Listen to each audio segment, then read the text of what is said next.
So I was listening to a panel discussion with all of these like anatomists, for lack of a better word, like people who really understand how the body works in relationship to yoga. And some people, you've probably heard of David Kyle, who wrote the anatomy book. This guy, Leslie Kaminoff, was on there. Some people who were like ballerinas who later became Ashtangis. And one of the individuals on the panel is like quite disgruntled with the practice of Ashtanga yoga because she had an injury when she was younger, and now she has this mentality of like you should just like push weights 3 days a week and eat protein, and why would you waste your time with that?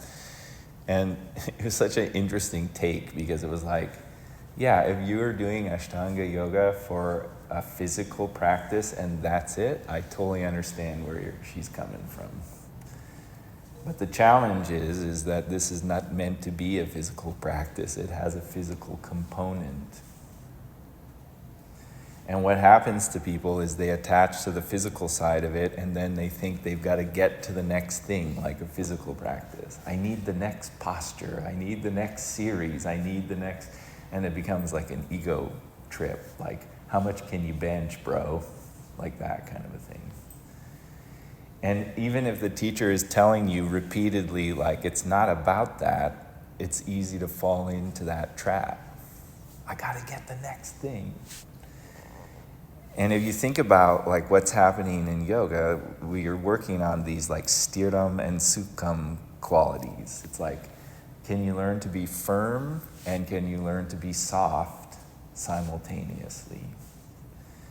And your body's going to show you like where you're not being soft and where you need to be, and where you're not being firm and you need to be.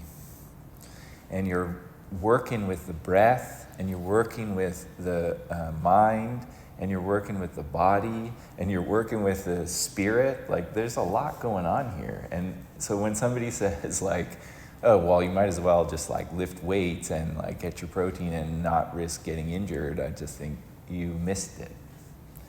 Now, I understand if somebody's like pushing you to do something, like force you into a posture and you don't want to do it, I mean, that's a big lesson right there.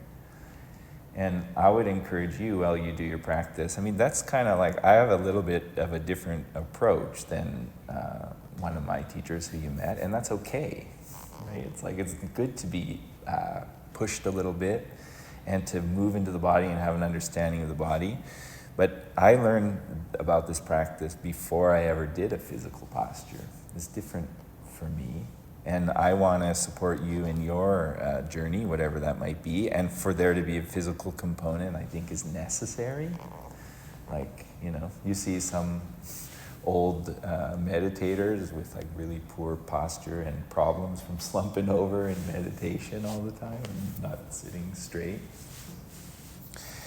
But the idea that I'm trying to share with you is that we're working with these qualities of tamas and rajas constantly, and tamas is like the heaviness of the body. If you don't move around, your body will become like stiff and rigid and cause problems for you. Like my teacher Dharma said, you've got to move your joints. If you don't move them, your range of motion is gonna become food to mouth, and car to standing, or dinner table to standing, or couch to standing. So you got to move your joints. And if you can make it like a prayer, yay. If you can make it a meditation, even better. So that's the tamas that we're working, and we're trying to create space in the body. And then the rajas is the busyness of the mind. And the busyness of the mind is like in the practice, like I said, I got to get the next thing, I got to get it done, or I can't practice because, or whatever the busyness of the mind is. And you have to find space within that too. So it's like, how do we manage this body that's getting heavier as we age? And then it's getting actually lighter, and that can be problematic. Problems with the bones and joints and that kind of thing. And then we got this mind that's like go, go, go, go, go, go, go, go, go, go, go, go, go, go, and we got to try and like do something about that. That's what's happening in the practice. And whether you like put your legs behind your head or catch your ankles in back bending or not, really isn't the point. But it might help you to deal with this heavy body and this busy mind. It might. But if it's causing more aggravation to the body and to the mind, change your approach. That's what it's about. You know? But we lose it. And I don't necessarily think it's because of the practice that we lose it. I think it's because we're dealing with a heavy body and a busy mind. So how are you going to deal with that? If you can access that through doing basic postures, that's amazing. And if you need a little challenge, that's great too. But try and be smart, don't force, practice listening, and know that you're working with this discipline and sweetness. How do you find that? You know, you hear me say, like, you got to be consistent and have a sense of humor. That's another good way to look at it. But be cautious, like I was talking with a student yesterday, be cautious of the trap of this is somehow a physical practice and that's it. It's not.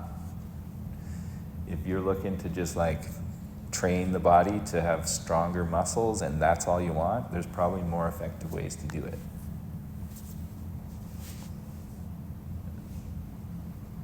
But if you're approaching it from a place of like, how do I create space in my mind and in my body through something that has a devotional element, then nothing quite like this, in my opinion. But it's up to you to be smart enough to notice when the busy mind's taken over, or the heavy body's taken over, or I'm not listening to some nagging thing, or I'm like letting the teacher push me into something that I don't want to do. Like that's not okay. You know, we got to work together to remember why we're doing this. And honestly, I think that's what it's about, like making space in the body and in the mind so you can show up and live a life worth living. All right. Felt weird to teach lead today. I haven't taught a lead class in so long. Yeah, I was like, I think this has 15. I can't remember. But I'll be back for a half tomorrow. So felt good to count, and thanks for being here.